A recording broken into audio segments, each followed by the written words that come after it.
अस्सलामुअलैकुम, आप देख रहे हैं समा। मैं हूं फवाद ज़ैदी और मैं हूं आपके साथ शहरबानो अवान। बुलेटिन में खुशामदीद। आगाज करेंगे बड़ी खबर से। तहरीक इंसाफ में दरार। वज़ीर इत्तलात फवाद चौधरी जहांगीर तरीन के दिफा में आ गए। कहते हैं जहांगीर तरीन के खिलाफ अदालती फैसला बदकिस्मती थी, वो इंतखाबात से बाहर हुए हैं, कारकुनों के दिलों से नहीं। जी हाँ, अपनी ट्वीट में उन्होंने कहा कि तहरीक इंसाफ अगर हुकूमत में है तो इसमें बड़ा किरदार जहांगीर खान तरीन का ही है। काबीना इजलास में उनकी शिरकत वज़ीर आज़म की ख्वाहिश पर होती है। फवाद चौधरी के मुताबिक अकाबरीन को वज़ीर आज़म की ख्वाहिश का एहतराम करना चाहिए। तो फैसल वावडा ओन चौधरी के बाद अब वज़ीर इत्तलात फवाद चौधरी भी सामने आ गए हैं और उन्होंने दिफा किया है जहांगीर खान तरीन का। वो कहते हैं कि जहांगीर खान तरीन के खिलाफ अदालती फैसला बदकिस्मती थी, वो इंतखाबात से बाहर हुए हैं, कारकुनान के दिलों से नहीं हुए हैं। अपनी ट्वीट में उन्होंने कहा है कि तहरीक इंसाफ अगर हुकूमत में है तो इसमें बड़ा किरदार जहांगीर खान तरीन का है। काबीना इजलास में उनकी शिरकत वज़ीर आज़म की ख्वाहिश पर होती है। फवाद चौधरी के मुताबिक अकाबरीन को वज़ीर आज़म की ख्वाहिश का एहतराम करना चाहिए। इसी पर बात करेंगे। हमें ज्वाइन किया है सीनियर एनालिस्ट अदनान आदिल साहब ने। अदनान साहब, तहरीक इंसाफ में दरार पड़ गई है। वज़ीर इत्तलात फवाद चौधरी जहांगीर तरीन के दिफा में आ गए हैं। कहते हैं जहांगीर तरीन के खिलाफ अदालती फैसला बदकिस्मती थी, वो इंतखाबात से बाहर हुए हैं, लोगों के दिलों से नहीं। बिल्कुल, आज जो शाह महमूद कुरैशी ने बयान दिया उसके बाद तो लगता है कि वज़ीर आज़म के बिहाफ पर दो वज़ीरों ने बयान दिया है। एक फैसल वाडा ने दिया है, दूसरे फवाद चौधरी ने दिया है, और दोनों में शाह महमूद कुरैशी को सनब किया गया है। फैसल वाडा ने तो यहाँ तक कहा है कि कोई हमें डिक्टेट नहीं कर सकता पार्टी में, सिर्फ पार्टी जो है वो इमरान खान की हिदायत पे चलती है। और दूसरी तरफ फवाद चौधरी ने ये कहा है कि इमरान खान की हिदायत पर ही वो मीटिंग्स में बैठते हैं। फैसल वाडा ये भी कहते हैं कि वो हमारी रिक्वेस्ट होती है, वो हमें गाइड करते हैं। तो इसका मतलब ये है कि शाह महमूद कुरैशी ने जो पंगा लिया था जहांगीर तरीन से, उसमें उनको खुद ही नुकसान पहुंचा है। और शाह महमूद कुरैशी जो हैं वो और जहांगीर तरीन का झगड़ा तो बहुत पुराना है, और असल बात जो है वो पंजाब पे कंट्रोल की है। शाह महमूद कुरैशी भी वज़ीर आला पंजाब बनना चाहते थे और जहांगीर तरीन भी। जहांगीर तरीन जो हैं वो अदालत से जो है वो नाअहल हो गए, और शाह महमूद कुरैशी जो हैं वो इलेक्शन हार गए सूबाई असम्बली का। और ये इल्ज़ाम लगाया गया कि जहांगीर तरीन ने भी एक खुफिया किरदार अदा किया उनकी शिकस्त में। लेकिन बात यह है कि शाह महमूद कुरैशी इतने सीनियर सियासतदान हैं, उन्हें ऐसा खुलकर बयान देने से पहले सोचना चाहिए था कि इसका रद्द अमल क्या होगा। और उन्हें ये भी मालूम होगा कि जहांगीर तरीन जो हैं वो इमरान खान के बहुत करीब हैं। इसमें कोई शक नहीं है कि जहांगीर तरीन ने पिछले 6-7 सालों में पैसा जो है पानी की तरह बहाया है तहरीक इंसाफ पर। और अगर कोई ऐसा वक्त आया कि इमरान खान को इंतखाब करना पड़े शाह महमूद कुरैशी और जहांगीर तरीन में से, तो वो यकीनन जहांगीर तरीन का ही इंतखाब करेंगे। जहांगीर तो तरीन का ही इंतखाब करेंगे। अहमद वलीद साहब, आपसे ये सवाल है मेरा कि क्या लगता है आपको, क्या वजह बनी है कि इख्तलाफात खुलकर सामने आ गए हैं एकदम से? देखिए, इख्तलाफात तो पहले भी थे और पहले भी खुलकर सामने आए थे, लेकिन इतनी शदीद नौयत से नहीं आए थे। इस मरतबा तो लगता है कि एक आग लग गई है, क्योंकि शाह महमूद कुरैशी ने ऐसे स्टेज पर, ऐसे मौके पर ये बयान दिया है जिस पर कि पार्टी में ऑलरेडी बहुत ज़्यादा तनकीद का निशाना बन रही है, महंगाई हो रही है, इकॉनमी संभल नहीं रही। तो ऐसे मौके पर शाह महमूद कुरैशी ने ऐसे निशाना बनाया जहांगीर तरीन को कि पूरी पार्टी जो है ऐसा लग रहा है कि वो रिवॉल्ट कर रही है शाह महमूद कुरैशी के खिलाफ। शाह महमूद कुरैशी का ऑब्वियसली इसके पीछे कोई ना कोई ज़रूर मसला होगा, क्योंकि शाह महमूद कुरैशी जो है वो बीच में चल रहे हैं पार्टी के अंदर से। वो चाह रहे हैं कि शहबाज शरीफ से बातचीत भी करें, पार्टी जो है वो दूसरी लाइन पे चल रही है। शाह महमूद कुरैशी चाह रहे हैं कि हाँ, इकॉनमी चार्टर ऑफ इकॉनमी भी होना चाहिए, अपोजिशन से बातचीत भी होनी चाहिए। तो ऐसे मौके पर जब पार्टी के अंदर ये फीलिंग ग्रो कर रही थी कि शाह महमूद कुरैशी जो है ये किस किस्म का किरदार अदा कर रहे हैं, या तो पहले ये समझा जा रहा था कि इमरान खान उन्हें कह रहे हैं कि वो ठीक है, वो बातचीत खुद करें।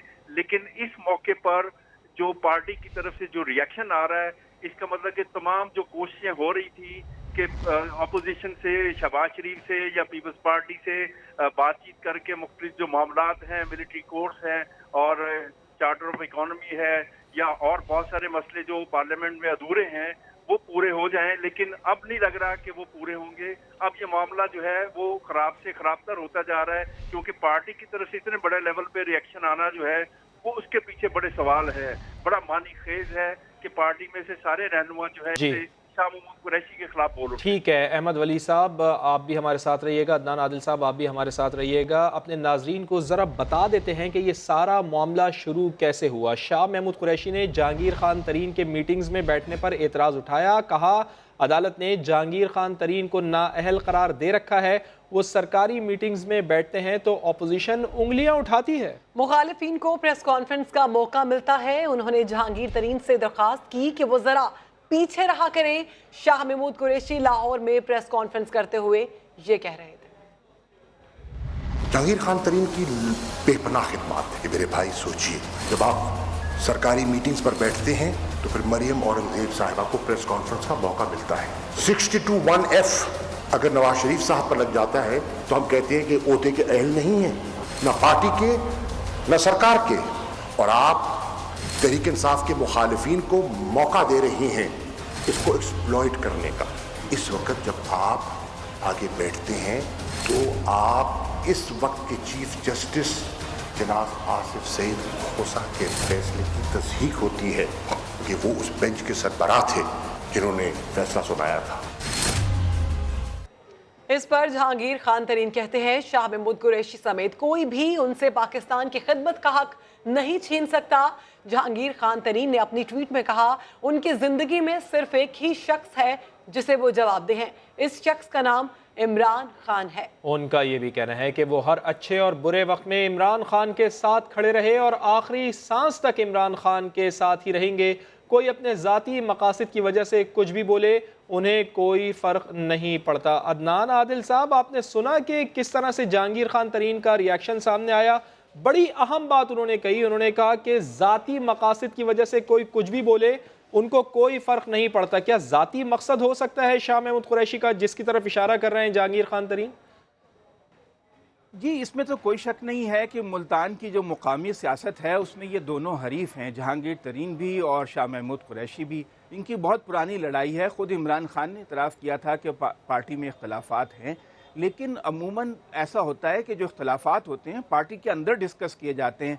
अगर जहांगीर तरीन जैसा कि बहुत ज़्यादा एक्टिव हो गए हैं पंजाब में और वो मीटिंग्स में बैठ रहे हैं, ख़ास तौर से ज़रूरी पॉलिसी बनाने में उनका अहम किरदार है। इससे पहले शहबाज शरीफ के दौर में भी वो एक ज़माने में उनके एडवाइज़र हुआ करते थे 90s में, और उन्होंने ज़रूरी पॉलिसी के हवाले से काम किया था, तो उनका एक पुराना तजर्बा है। अगर वो समझते हैं कि वो कोई पार्टी में ऐसे कोई काम कर रहे हैं जिससे शाह महमूद कुरैशी के जो मुल्तान की सियासत है उसमें सियासी मुफादात हर्ट हो रहे हैं, तो उन्हें ये इशू जो है इमरान खान से टेकअप करना चाहिए था। इस तरह उन्होंने खुलकर जो बात की है उनके ख़िलाफ़, उससे यकीनन पार्टी को एक सेटबैक हुआ है, उसकी ओपिनियन, पब्लिक ओपिनियन में उसको नुकसान पहुंचा है। अब इमरान खान ने तो वाज़े तौर पर अपना वज़न जो है वो जहांगीर तरीन के पलड़े में डाल दिया है। दो वज़रा ने कम से कम जो हैं वो खुलकर जहांगीर तरीन की हिमायत कर दी है। वो वज़रा ऐसा कर ही नहीं सकते थे जब तक उन्हें इमरान खान की सब बैकिंग हासिल ना होती। इसका मतलब है कि उन वज़ीरों ने इमरान खान के कहने पर ही ये बयानात दिए हैं। इमरान खान खुद अभी इस कज़िये में नहीं कूद रहे और हो सकता है वो इसको इग्नोर करें, लेकिन अगर हालात ज़्यादा ख़राब हुए और इनकी लड़ाई बहुत बढ़ गई तो मुझे इसमें कोई शक नहीं है कि इमरान खान का जो वोट है वो जहांगीर तरीन की तरफ होगा, क्योंकि जो पंजाब में हुकूमत बनी है तहरीक इंसाफ की वो जहांगीर तरीन की वजह से बनी है। इलेक्शंस में इतनी सीटें नहीं थी तहरीक इंसाफ के पास की खिदमत तो है पंजाब में। और अहमद वलीद साहब, आपसे ये जानना चाहूंगी कि जिस तरह खुलकर इख्तलाफात सामने आ गए हैं, पार्टी में सीनियर रहनुमा आपस में एक हो गए हैं और आपस में लड़ भी रहे हैं, इस तरह ग्रुप बंदी सामने आ गई है, क्या इससे पार्टी को नुकसान पहुंचेगा? जी बिल्कुल नुकसान पहुंचेगा। वो ऐसे टाइम पे नुकसान पहुंचेगा जब पार्टी के ऊपर बहुत ज्यादा दबाव है, हुकूमत की कारकर्दगी जो है वो इतनी अच्छी नहीं जा रही, बहुत ज्यादा तनकीद हो रही है, मईशत जो है वो नीचे जा रही है, कारोबार ठप हो रहे हैं। तो ऐसी सिचुएशन में पार्टी जो है अफोर्ड नहीं कर सकती कि पार्टी के अंदर इस तरह के इख्तलाफात हों, क्योंकि पहले ही इनकी 4 सीटों से हुकूमत बनी हुई है।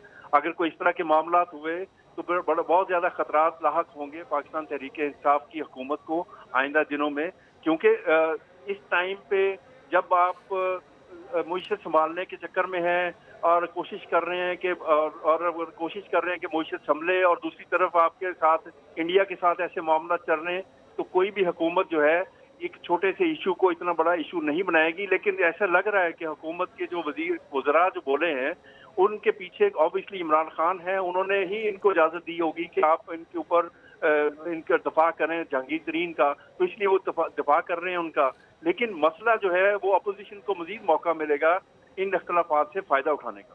جی ہاں بالکل، اپوزیشن کو موقع مل سکتا ہے کہ یہ جو اختلافات اب کھل کر سامنے آ رہے ہیں وہ اس سے فائدہ اٹھا سکتی ہے، چونکہ اس وقت کئی محاذ کا سامنا ہے اور پاکستان تحریک انصاف کوشش کر رہی ہے کہ مہنگائی کو بھی کم کر سکے، دیگر محاذ پر بھی ان کو کام کرنے کی ضرورت ہے. لیکن ایسے میں ایک نیا محاذ کھول لینا یقیناً یہ کوئی اچھی بات نہیں ہے. شاہ محمود قریشی کی جانب سے آج جس طرح سے جہانگیر خان ترین پر انگلیاں اٹھائی گئی ہیں، گو کہ وفاقی وزراء بھی اس میں جہانگیر خان ترین کے دفاع میں سامنے آئے ہیں، لیکن اپوزیشن کے لیے یہ ایک سنہری موقع ہے کہ وہ اس ایشو کو ٹیک اپ کر سکتی ہے. اختلافات کے اوپر پاکستان تحریک انصاف کے حوالے سے جو اختلافات سامنے آ رہے ہیں اس پر رد عمل بھی دے سکتی ہے. لہٰذا پاکستان تحریک انصاف کے جو رہنما ہیں ان کو یقیناً سمجھنا چاہیے، اور جس طرح سے احمد ولی صاحب یہ کہہ رہے تھے، عدنان عادل صاحب یہ کہہ رہے تھے کہ عمران خان صاحب کو خود اس کو دیکھنا چاہیے اور ان اختلافات کو ختم کرنا چاہیے. آگے بڑھے، آپ کو بتائیں حکومت نے پیٹرول مصنوعات کی قیمتوں میں اضافہ کر دیا. اسی حوالے سے بتا رہے ہیں آپ کو ساتھی اینکر فواد زیدی. 31 مارچ کی رات مہنگائی کا بڑا چرچا تھا، سو ایسا ہی ہوا. عوام پر پیٹرول بم گرا دیا گیا اور اس کا اعلامیہ بھی جاری کر دیا گیا. پیٹرولیم مصنوعات 6 روپے فی لیٹر مہنگی ہو گئی ہیں.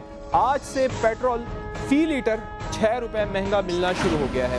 نئی قیمت 98 روپے 89 پیسے ہو گئی ہے. ہائی سپیڈ ڈیزل بھی 6 روپے فی لیٹر مہنگا ہو گیا. نئی قیمت 117 روپے 43 پیسے فی لیٹر ہو گئی. لائٹ ڈیزل اور مٹی کا تیل 3 روپے فی لیٹر مہنگا کر دیا گیا ہے. اس کی نئی قیمت 89 روپے 31 پیسے فی لیٹر ہو گئی ہے. تبدیلی سرکار بھی سابقہ حکومت کی ڈگر پر پیٹرول مہنگائی کی اصل وجہ لیوی کا بڑھانے پر کہہ رہی ہے. پیٹرول پر لیوی روپے لیٹر کی 14 انتہائی سطح پر آ گئی ہے. مزید جانیں گے سما کے نمائندے شکیل احمد سے. شکیل، اس حوالے سے اپڈیٹ کیجیے گا. دیکھیں، حکومت نے جو ہے پیٹرولیم لیوی کو بھی اپنے ریونیو کا اہم ذریعہ بنا رہی ہے. اس سے پہلے سیلز ٹیکس یعنی جنرل سیلز ٹیکس میں اضافہ کیا گیا تھا، 17% اسٹینڈرڈ کیا گیا، لیکن اب پیٹرولیم لیوی جو ہے وہ بھی 8 سے 10 روپے جو پہلے تھی اب اس کو بڑھا کر 12 سے 14 روپے فی لیٹر کر دیا گیا ہے پیٹرول اور ڈیزل پر. اور ساتھ ساتھ جو پیٹرول پر جی ایس ٹی 9.5% تھی پچھلے سال، وہ اب بڑھا کر 17% کی گئی ہے. تو حکومت دونوں جانب سے اب بڑھا رہی ہے پیٹرولیم پر ٹیکسز، کیونکہ 75 ارب روپے کا شارٹ فال ہوا ہے پہلے 8 ماہ کے دوران موجودہ مالی سال کی، جس کی وجہ سے حکومت اب ریکوری چاہتی ہے اور پیٹرولیم مصنوعات پر ٹیکسز میں اب بتدریج اضافہ کیا جا رہا ہے. صحیح، بہت شکریہ آپ کا شکیل، آپ نے ہمیں اپڈیٹ کیا. آپ کو بتائیں گے کہ حکومت نے پیٹرول مصنوعات کے حوالے سے آپ کو اپڈیٹ کر رہے تھے، جس میں ایک ماہ میں مہنگائی کر دی گئی ہے اور اس میں بہت اضافہ کیا گیا ہے، جس حوالے سے ہمیں شکیل احمد اپڈیٹ کر رہے تھے.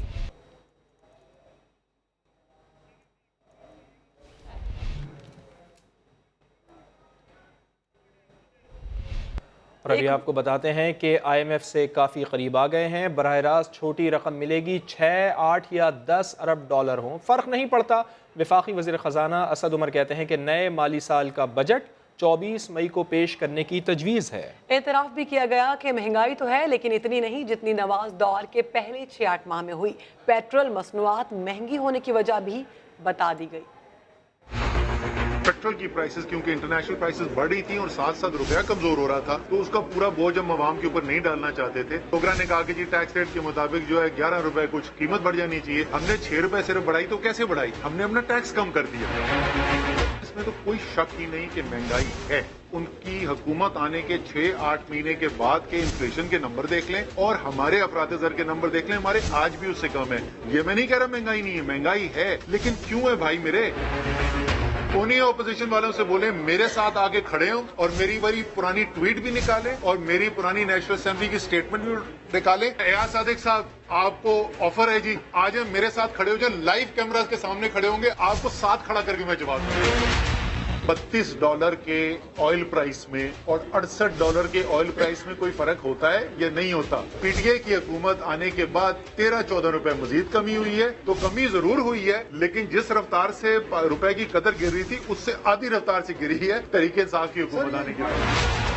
बराहे रास्त जो IMF से पैसा आना है वो एक छोटी रकम होती है। आपको मल्टीलैटरल इंस्टीट्यूशंस में और जो इंटरनेशनल बॉन्ड मार्केट है उधर से जो पैसा लेने के अंदर आसानी पैदा होती है, ज्यादा पैसा वहां से आता है।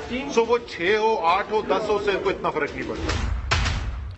और एक माह में महंगाई में 1.42% इजाफा हुआ। इदारा बराए शुमारियात के आदाद शुमार के मुताबिक महंगाई 5 साल की बुलंद तरीन सतह पर पहुंच गई है। गुज़िश्ता एक साल में महंगाई में 9.41% तक इजाफा हुआ। रिपोर्ट के मुताबिक 9 माह में महंगाई में इजाफे की औसत शरह 6.79% रही है। एक माह में हरी मिर्च 141% इजाफे से 141% से ज्यादा महंगी हुई है। प्याज एक माह के दौरान 39% तक महंगी हुई है।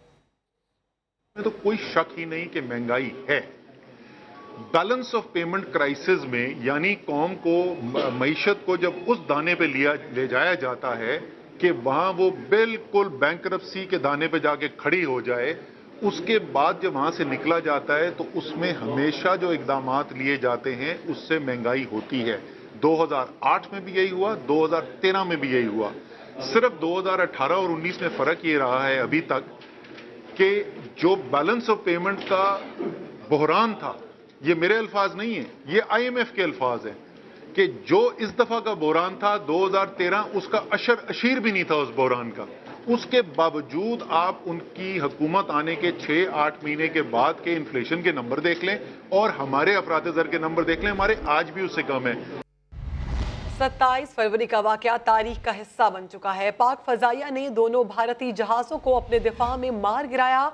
पाकिस्तान अपने दिफा के लिए हर सलाहियत इस्तेमाल करने का हक रखता है। ISPR की जानिब से ऐसा कहा गया है। ISPR के मुताबिक भारतीय जहाज़ों को F-16 या JF-17 ने निशाना बनाया। ये सवाल बेमानी है। जब भारतीय जहाज़ आए तब भी फ़िज़ाइया के तमाम जहाज़ बशमूल F-16 फ़िज़ा में मौजूद थे। अगर F-16 इस्तेमाल हुआ तब भी 2 इंडियन जहाज़ ही निशाना बने। मज़ीद जानते हैं समग्र नुमाइंदे उस्मान खान हमारे साथ मौजूद हैं। उस्मान खान, ये सवाल उठाया जा रहा था लेकिन इसका ज़बरदस्त जवाब दिया है ISPR ने। जी बिल्कुल, चूंकि भारत जो है वो झूठ बोलने से बाज नहीं आ रहा और इसलिए मजबूरन एक बार फिर भारत को आईना दिखाना पड़ रहा है। और ये ISPR की जानिब से कहा गया है कि लाइन ऑफ कंट्रोल के पार कार्रवाई पाकिस्तानी हदूद के अंदर से JF-17 थंडर तैयारों ने की थी। बाद में जब 2 भारतीय जहाज़ों ने लाइन ऑफ कंट्रोल की खिलाफ वर्जी की तो उन्हें पाक फ़िज़ाइया ने निशाना बनाया। ISPR की जानिब से कहा गया कि इन 2 भारतीय जहाज़ों को F-16 ने निशाना बनाया, JF-17 ने। ये सवाल बेमायनी है और पाक फ़िज़ाइया ने दोनों भारतीय जहाज़ों को अपने दिफा में मार गिराया। जब भारतीय जहाज आए तो फ़िज़ाइया के तमाम जहाज बशमूल F-16 फ़िज़ा में मौजूद थे और भारत अपनी ख्वाहिश के मुताबिक हत्ता के F-16 चुन ले, उससे कोई जहाज चुन ले, नतीजे पर फर्क नहीं पड़ता। ISPR ने कहा है कि अगर F-16 इस्तेमाल हुआ तब भी 2 इंडियन जहाज ही निशाना बने और पाकिस्तान अपने दिफा के लिए अपनी हर सैयद का मर्जी के मुताबिक। ठीक, बहुत शुक्रिया आपका उस्मान खान।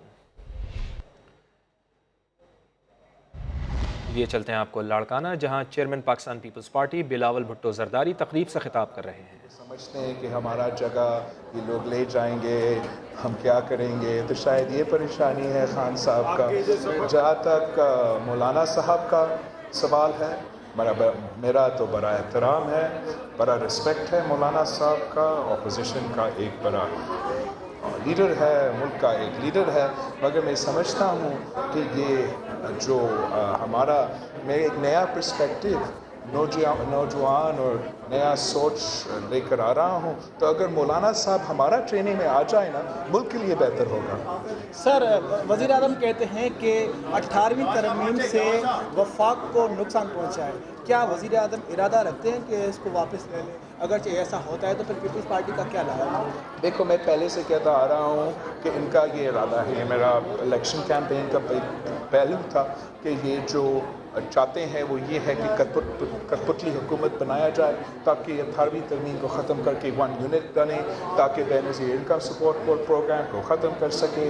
और ये सब कुछ अब सामने आ रहा है, सच सामने आ रहा है। और मैं बस अवाम से अपील करता हूँ, पाकिस्तान के अवाम से अपील करता हूँ कि वो चेहरे जो स्टेज पर थे घोटकी में, खान साहब खुद और जो खान साहब के इर्द गिर्द बैठे थे, उन चेहरे को पहचाने। वो शहीद जुल्फ़िकार अली भुट्टो का दिया हुआ आइन को ख़त्म करना चाहते हैं, वो 1 यूनिट इस्टेब्लिश करना चाहते हैं। वो आपके हुकूक, आपके सूबे के वसाइल छीनना चाहते हैं। मेरे साथ मिलके उनको हम ये नहीं करने देंगे, नहीं करने देंगे, नहीं करने देंगे। आखिरी सवाल और फिर मैंने अपने बयान दिया है शाह महमूद कुरैशी साहब और जहांगीर तरीन में अभी से लड़ाई शुरू हो गई है, तो आप क्या देखते हैं इनका मुस्तकबिल क्या होगा? मेरा समझ में नहीं, I mean, एक तरफ से जो हमारा डेप्यूटी वज़ीर आज़म जहांगीर तरीन साहब है, दूसरी तरफ डेप्यूटी वज़ीर आज़म शाह महमूद कुरैशी साहब है, आपस में लड़ रहे हैं। मुल्क का बेड़ा गर्क हो गया है। मईशत का हाल देखो, आज ही उन्होंने पेट्रोल बम उड़ा दिया है। कहते हैं कि गरीब का एहसास है। अगर गरीब का एहसास है तो फिर आप लोग कर क्या रहे हो? अवाम महंगाई की सुनामी में क्यों डूब रहे हैं? गैस महंगी, बिजली महंगी, खाने पीने के अशिया महंगा। ये अवाम दुश्मन हुकूमत ज़्यादा देर तक नहीं रह सकते। अभी मैं आप सबका बहुत शुक्रगुजार हूँ, लेकिन हमारा मेहमान इंतजार में है। उनके पास हुकूमत समझती है कि अभी भी फौजी अदालतों की जरूरत है, ताम हतमी फैसला इत्तफाक राय से किया जाएगा। मुझसे या मेरा पार्टी से कोई राब्ता नहीं किया। मेरा नजरियाती पोजीशन आप सबके सामने है। मेरा वोट इसका हक नहीं है। बिलावल भुट्टो जरदारी मीडिया से गुफ्तगू कर रहे थे। वो कह रहे थे कि वज़ीर आज़म का काम हर वक्त अपोजिशन पर तनकीद करना हरगिज़ नहीं है, वज़ीर आज़म का काम मुल्क चलाना है। बिलावल भुट्टो जरदारी ने यह कहा कि मौलाना फजलुर रहमान अगर हमारी ट्रेनिंग में आ जाएं तो मुल्क के लिए बहुत अच्छा होगा। उन्होंने तंज किया कि डिप्टी वज़ीर आज़म जहांगीर खान तरीन और डिप्टी वज़ीर आज़म शाह महमूद कुरैशी आपस में ही लड़ रहे हैं, ये इनका काम नहीं है। महंगाई की चक्की में अवाम पिस रहे हैं और ये हुकूमत किसी सूरत भी अवाम दोस्त नहीं है। जहांगीर खान तरीन के हवाले से उन्होंने ये कहा कि जहांगीर खान तरीन और शाह महमूद कुरैशी तो आपस में ही लड़ रहे हैं। लाड़काना में देही खवातीन रहनुमाओं और समाजी कारकुनान से बिलावल भुट्टो जरदारी का मुकालमा। वालिदा बेनज़ीर भुट्टो के जिक्र पर चेयरमैन बिलावल भुट्टो जरदारी आबदीदा हो गए। बिलावल भुट्टो जरदारी के जज्बात पर काबू पाने की कोशिश। देही खवातीन रहनुमाओं और समाजी कारकुनान से बिलावल भुट्टो जरदारी की मुलाकात हुई, उनका मुकालमा भी हुआ। वालदा का जब जिक्र आया तो वालदा बेनज़ीर भुट्टो के जिक्र पर chairman Pakistan peoples party Bilawal Bhutto Zardari आबदीदा हो गए। क्योंकि मुझे कहा गया सिर्फ 5 मिनट बोलो, अगर बोलूंगी तो शाम हो जाएगी। Thank you very much. मेहरबानी अभी शेयर कर दूं और के ना चाहती हूँ जैसे सारा सोने हमारा साथ दिया जो आए जके असा वटे कम थया जरे असा वटे। Welcome back. आपको बताएं खैबर पख्तूनख्वा असम्बली में पुलिस के रवैये पर पीटीआई रुकन असम्बली की जानिब से तहरीक इस्तेहकाक पेश कर दी गई। स्पीकर ने ऐवान में मौजूद एसपी ट्रैफिक को बाहर निकाल दिया। माजरा क्या है ये जान लेते हैं। समग्र नुमाइंदे सज्जाद हैदर हमारे साथ मौजूद हैं। जी सज्जाद, बताइएगा इस के हवाले से।